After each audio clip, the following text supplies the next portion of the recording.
It is North London Derby week. The stress levels are already starting to rise. The tension is up. Let's face it, for Tottenham Hotspur, this weekend, despite the fact that we didn't play, wasn't good for us. When I saw Aston Villa going 1-0 down at home to Bournemouth, I thought what I predicted in last week's Spurred On Podcast might be coming true, which is with Aston Villa having to deal with European games Thursday, Sunday, and with Bournemouth having to be able to have a whole week off to train specifically for that game, that maybe they could go to Villa Park and get a win or maybe even a draw. But Villa, fair play to them under Unai Emery, got a 3-1 victory. Very impressive. And then in terms of not wanting our North London rivals to win the title, gotta say they did well to dig out a win as well. Very difficult game. So you got to say, with the North London derby coming up this weekend, Arsenal obviously have that game at Chelsea in midweek first, Tuesday night, in fact, tomorrow night. Chelsea, I think, are better against the better teams. They play better against them all the time. And of course, they're coming off a disappointing FA Cup semi-final defeat. Can they raise their game? Can Cole Palmer go to the Emirates and find a way to ruin Arsenal's title challenge? And if not, then it's up to Tottenham at the weekend at the Tottenham Hotspur Stadium. It's up to you guys. If you guys have got season tickets, if you guys are going to the North London derby at the weekend, you have got to make it horrible there. You've got to make the atmosphere raucous. We've got to be the 12th men. It's so vital. Just as an example, remember when Spurs were going for the title with Leicester in 15-16 and we went to Stamford Bridge and we were 2-0 up against Chelsea, but they got it back to 2-2.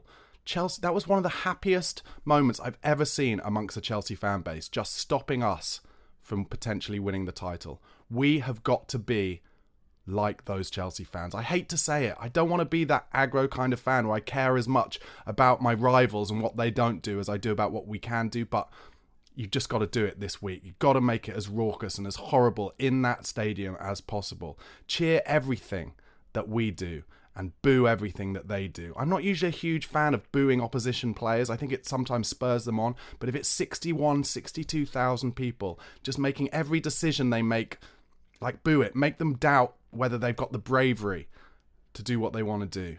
Anyway, I just wanted to start by talking about the North London derby. This is actually an episode of Tottenham Hotspur News. Guys, before I go into it, please do press like on this video and subscribe if you're not already subscribing. Also, if you like podcasts, go over to Spotify or Apple Podcasts. Give me a subscribe or follow there. Just type into the search engine, the Spurred On Podcast. Really helps to make this daily content for you, as does if you want to become a Spurred On Pro member on YouTube or a Patreon member. All the information is in the description box below.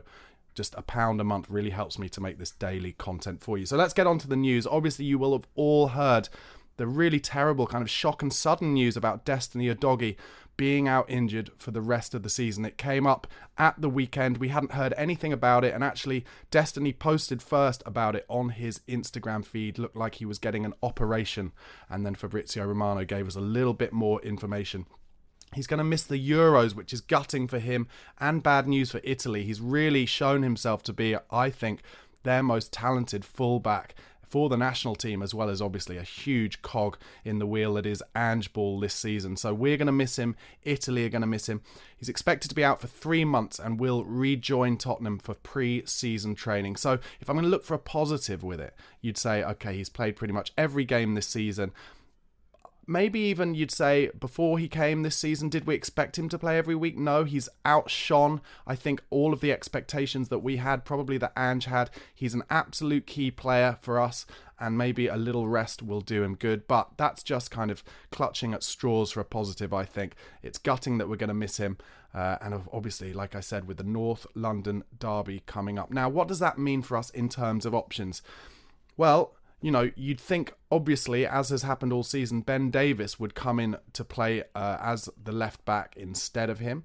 If you're looking at a positive there, maybe we could do with a little bit more defensive stability, and Davies will bring us that. He's not naturally as forward-thinking as Udogie, but of course, the way that Ange sets out his system and tells his players to play, Davies will still be expected to invert if he does play in that left-back formation. But I wanted to ask you guys, let me know in the comments, do you think there's an opportunity here to switch to a 3 at the back and get some more defensive stability that way? Bring in Dragushin and then have someone play as the left wing back instead of Udogie, in a kind of 3-5-2 or 3-4-3 type formation. If that is the case, would you have Davis as the left wing back? And if so, who would you take out of midfield for that situation?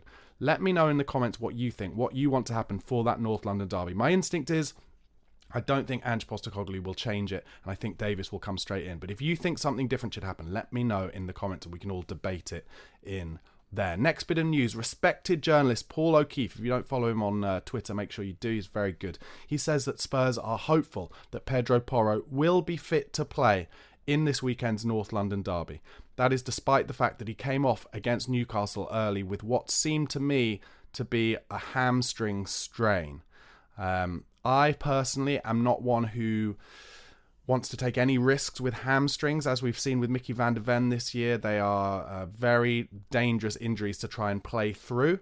But Tottenham seemingly confident that Porro will be fit. And let's face it, with Udogie already out for that game and the rest of the season, can we really handle the idea of going from Udogie on the left and Porro on the right to Davis on the left and Emerson Royal on the right against Arsenal? That would be such a pick-me-up for Arsenal, wouldn't it, going into that game? They'd know that they could attack us down the flanks and there'd be far less pace in terms of our recovery runs and far less ability for us to create going forward. So let's hope that Porro is fit, but also let's not take any risks with him, because I don't want him to be out for the rest of the season too. As you can see from the thumbnail, Luka Modric has been talking about Tottenham Hotspur in some interviews this week. Some people have been wondering on Twitter and Instagram, is this some kind of come and get me plea from Luka Modric? Because it looks like his unbelievably legendary Real Madrid career is coming to an end. He's really only getting minutes off the bench these days, but he's been talking about Tottenham. He said that he still follows Tottenham and their results. He loves watching the Premier League, and he's also waxed lyrical about his time there under Harry Redknapp. He said that Redknapp was a perfect manager for him after he'd had quite a difficult time at the start at Tottenham Hotspur. If you remember, when he came in, and this is kind of classic Premier League stuff, everyone was talking about how he was too small to play in a central midfield in the Premier League. And actually, he was kind of pushed further forward or off the left when he started at Tottenham Hotspur. But when Redknapp came in, very soon, not very long at all after he started at Spurs, he saw that Modric was the most talented player he had and one of the most talented players he's ever had. He's spoken openly about how Modric is up there with the top 2 or 3 players he's ever managed. And so he moved Luka into central midfield, and that was a real driving force behind Tottenham's resurgence as a club who were challenging for the top echelons in English football. Of course, with Luka there and under Harry, we got our first ever qualifications for the Champions League. And you can't talk highly enough about Luka Modric. I want to know from you guys in the comments as well. Would you take Luka Modric back this summer if he was available on a free and interested to come back to English football with Tottenham? It seems very unlikely to me. It's completely not in keeping with what Ange wants in terms of young players coming through, hungry young players with potential sell-on value. That seems to be what the recruitment department are looking to get through the door as well. But in terms of romanticism and what Luka Modric could bring potentially in terms of leadership, would you suggest getting him in the door? I think wages would be an issue too, realistically. But look, it's a Monday morning. It's North London Derby week. Let's be romantic. Could he possibly come back? Lucas Bergvall has given some quotes this week. He was asked, obviously, I'm sure you all know, but Lucas Bergvall is our great young wonder kid who's coming in July from Swedish football. Looks such a talent. Do check out some of his highlights reels if you haven't already. He just looks so comfortable on the ball. I think he's going to slot in to Spurs very quickly. Only 18, 19 years old. He was asked anyway this week whether he feels he's being targeted more in Swedish football now that he's made his move to Spurs and is obviously just waiting to come over. He says, absolutely, people want to push me now that I've signed for Tottenham, but so be it. It's just a matter of getting used to it. It will not be any different in the future in the Premier League. And that's right. He's a young talent, a raw wonder kid player who plays in central midfield. When he comes into the Premier League, when he gets minutes, he will get kicked about a bit. So for him to be getting a little bit of an early experience of that in Swedish football won't do him any harm. Some more news. It looks like it's unlikely that Brentford will follow through and pick up Sergio Reguilon, on a permanent deal. He is covering for Rico Henry there and has done, by all intents and purposes, a pretty good job for Brentford this season. But I think it's his wages and the reality of what Spurs would be looking to recoup in a transfer fee. I'd say we'd probably take something like 10 to 12 million for him. But all the talk coming out of Brentford this week is that they are not going to try and take him on a permanent transfer. So he'll be another player back in the summer at Spurs for pre-season training as we look to find him a move. Also, in that kind of bracket, Bryan Hill. Apparently Feyenoord are attempting to sign him on a permanent deal this summer. I would suggest we'd probably take somewhere around 8 to 10 million for Bryan Hill. I wonder if that's in Feyenoord's ballpark. Let's be honest about it. I just wanted to say this before the end of today's news report. A lot of fans getting a little bit frustrated with the kind of on and off nature of Spurs' form at the moment. And of course, they will be getting frustrated with the reality of stories like that, where these players who've been on loan, who are surplus to requirements, will be coming back in the summer as we try and find them new clubs. But I do genuinely believe we are now finally in the middle of what Pochettino said 5 years ago was needed, the painful rebuild, and we've got to be patient. Let me know in the comments what you think. Are we in the middle of the painful rebuild? Is that what's happening?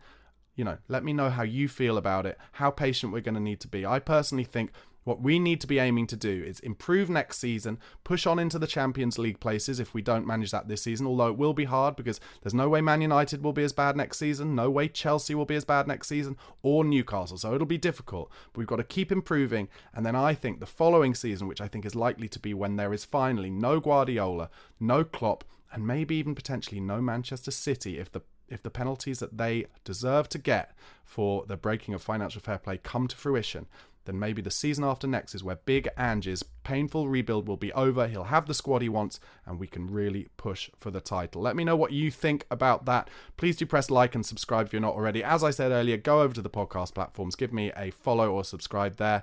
And most importantly, big week. Come on, you Spurs.